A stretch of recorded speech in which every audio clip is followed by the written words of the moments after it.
कहते हैं कि पुलिस के हाथ लंबे होते हैं, जो कहीं न कहीं पुलिस आरोपी के गिरेबान तक पहुंच जाती है और सलाखे के पीछे भेज देती है। जी हाँ, हम बात कर रहे हैं कोरबा लेमरू थाना क्षेत्र की, जहां एक आरोपी को लेमरू पुलिस ने 4 साल बाद गिरफ्तार करने में सफलता पाई है। दरअसल गुमशुदगी के मामले में लेमरू पुलिस जांच में जुटी हुई थी। तब पुलिस की एक रहस्यमय ढंग से लापता हुई युवती के फाइल पर नजर पड़ी और पुलिस जांच पड़ताल के बाद आरोपी के गिरेबान तक पहुंच गई।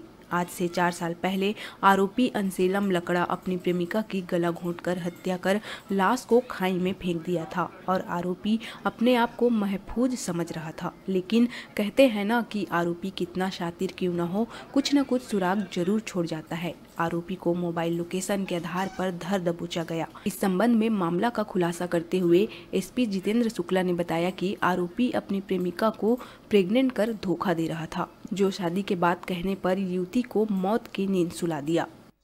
और लड़की और लड़के की लोकेशन को रेगुलर हमने फिर से ट्रैक किया तो देखा कि नहीं, हाँ, जब लड़की का मोबाइल बंद हो रहा है तो उसके साथ ही लड़के के मोबाइल की लोकेशन दिखाया। फिर लड़के से जब हमने सख्ती से पूछताछ की तो उसने एक्सेप्ट कर लिया कि जब अक्टूबर में लड़की गायब हुई उसके उसी दिन लड़के ने उसकी लेमरू थाना क्षेत्र के एरिया में जंगल क्षेत्र में ले जाके उसका रस्सी से गला घोटा और फिर उसको खाई में फेंक दिया।